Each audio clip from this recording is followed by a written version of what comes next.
Hello everyone, ThunderEgg here. So in today's video, I want to be telling you what you can do to start preparing for Sumeru.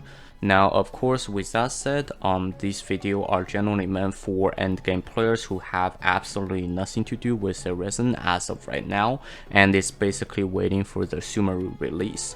So if you're a beginner who hasn't even gone to Inazuma yet, or if you're a mid to early late game player that are still grinding out your artifacts for your main DPS or even your first two teams for the Spiral Abyss or something like that, you shouldn't be watching this video because it is more effective for you to spend your resin on stuff like that, like someone's artifact, someone's talent level, things like that, versus start preparing for Sumeru, because even though Sumeru will drop on 3.0, but for players who haven't really finished the content before that, it is probably best that you have a stronger team to deal with the overall situations rather than starting preparing for characters specifically for Sumeru. Now, of course, if you still want to watch this video, feel free to do so. With that said, let's get started. So I have 4 tips for how to prepare for Sumeru. Now, of course, I might end up coming more as I talk about it. And of course, I have 3 tips for after Sumeru's release. So for the 4 tips, they're generally regarding how to use save resources for later on, and of course for Sumeru's release, they're generally talking about how to mark everything and utilize everything so that you can always come back and it will be easier for you to complete stuff later on. So of course, with that said, the first thing is of course resin. So what you should be spending your resin on. If I am correct, Sumeru's release is around end of August, beginning of September-ish. So with that said, the best thing to spend your resin on as of right now, again, if you have absolutely nothing to spend resin on, is of course EXP books and Mora. Those 2 things are going to be the things that are universal for every single character, and because we have already confirmed that in 2.8 there will be no introduction of Sumeru characters, so unlike Kazuha, who's actually from Inazuma but got released in 1.6 instead of 2.0 or later, Sumeru characters will come as early as 3.0. So with that said, there's no point going to farm any of the talent books, ascension materials, or talent materials for characters in Inazuma or characters in Luya, because Sumeru characters will not be using those. They will be using their own ones, which will come out after Sumeru's released. So with that said, again, EXP books and Mora are the only 2 items that will still be able to be used after Sumeru's released. And of course, every Monday or whenever you fight your weekly boss, do make sure to at least fight the 3 latest weekly boss, which I think is Aztaha, La Senora, and Raiden the Puppet.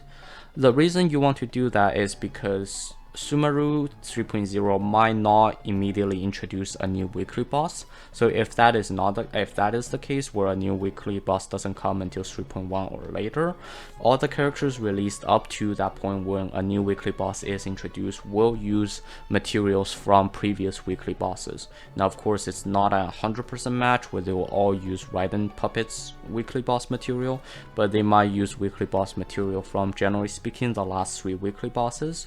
So it's also nice to start stocking up those materials if you don't have a lot of them, so that when they come, it's easy. As soon as you farm the talent books, you're able to push them past level 6, otherwise you'll get stuck on level 6 until you have the corresponding material from the weekly boss.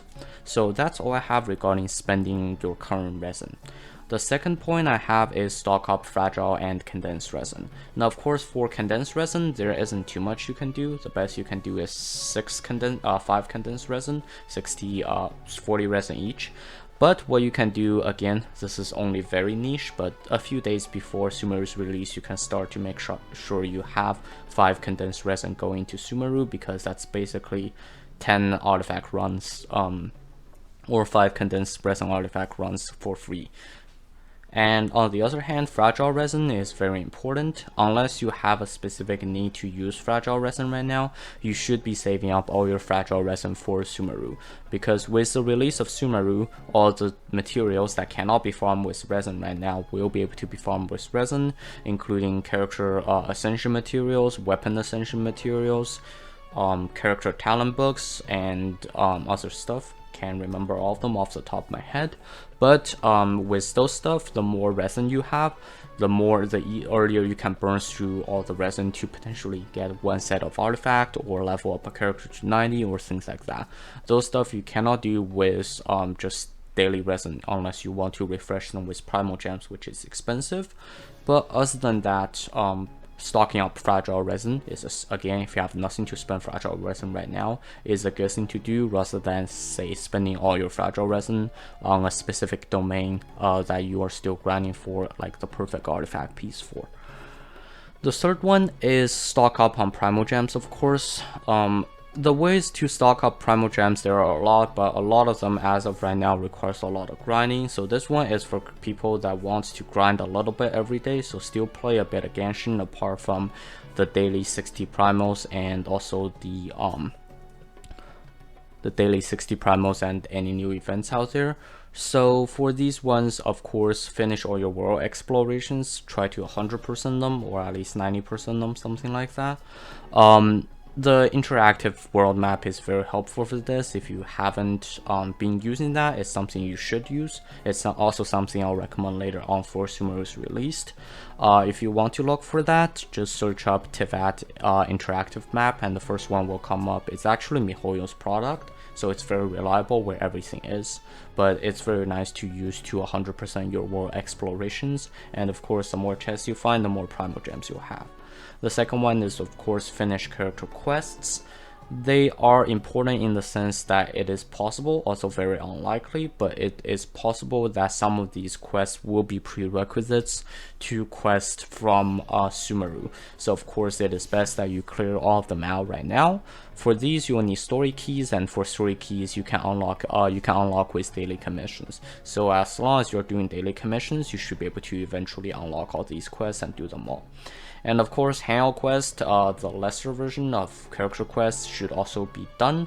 Of course, if you don't like doing hangout, then you can skip them because they're only worth about 6 to 100 primal gem each. But it is very, if you have nothing to do, it is very easy to do them. Like all the guys are online how to finish them, it just takes a bit of time. And the first one, of course, is max out the reputation in all regions. The reason is that once Sumeru comes out, you will want to max out Sumeru's reputation instead. So when that happens, it is best that you have all the 3 other regions' reputation maxed. And also for those of you that don't know, you actually get a discount off all the merchants in a specific region once you reach a specific level in the reputation. I don't remember exactly, it was level 3 or level 6, something like that, but once you reach that level, you're able to get a discount. I think it's a 10 to 15% discount from all merchants, all big merchants within the region of that country. And of course, finally, don't rush any content. Genshin is a game meant for fun. Genshin is not like your full-time job. If you start rushing content, it is very likely that you'll get tired of it very early on and might also cause you to quit. So what I would recommend is for anyone that is planning on doing any of the above in terms of like finishing character quests, finishing hangout quests, maxing reputations, world exploration, things like that, if any of these are not soft locked, you should sort of set a soft lock for yourself where you have a specific region or a specific area to search out every single day. So this way you are still experiencing the game, but not in such an overwhelming and forced sense that it may cause you to quit. And of course, the fourth tip, dendro reactions. As of right now, again, I don't want to spoil you too much, but as of right now, dendro seems to be able to react with pyro, electro, and hydro. So with that said, it is very handy if you have those characters. This is more of a tip for beginners because endgame players, I'm all sure you all have pyro, hydro, and electro characters ready. But for beginners, if you want to explore, Sumeru ASAP, it is very recommended that you have at least one character from each of these 3 elements that are able to react very frequently, so that you can try different reactions with dendro and figure out which playstyle you want.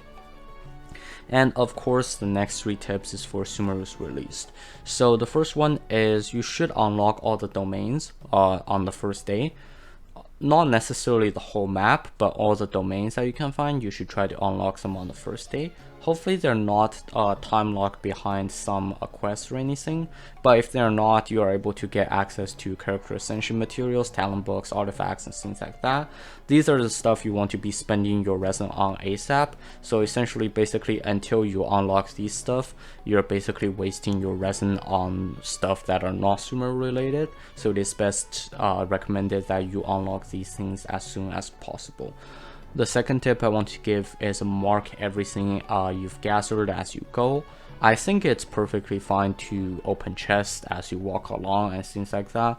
I am not someone who generally doesn't open a single chest until I'm done unlocking the whole map and then start grinding through areas to open chests. But I always want to make sure that when I'm gathering chests, I have them marked on the interactive map, so when I come back later, I know not to look in that area again for a chest I've already opened. The same goes for, I think they're called dendroculus in this case, so they're also going to be scattered everywhere. I don't know how many they are, but my guess is they're easily going to be over 100, so it's very wise for you to mark them as you go so that you don't get lost with them. And of course, finally, enjoy the content. Again, don't rush. I am someone who generally rushes through the Archon quest on the first day just because I want to be up to date on all the lores and things like that. But I am someone who generally after that slows down and enjoys the content as I go. Because again, if you rush the content, it's very likely that you want to quit the game very frequently afterwards. So that's all the tip I have for Sumeru's release and things like that. If you have any tips for beginners or other endgame players down below, please make sure to leave your thoughts down below. As for giveaways, there is a chance I might do a smaller giveaway. Of course, my financial revenue from YouTube is nowhere near what I was getting last summer because I did take an entire 8 months break, so I don't think YouTube likes that. But to help players better prepare for Sumeru, I might do some smaller giveaways if I have the capacity to do so. So please keep up with my updates, and I'll make sure also to post them in Discord and things like that if I do end up doing giveaways. So that's all I have for this video. Thank you very much for watching. If you like the content, please like, comment, and subscribe. Thank you and have a nice day.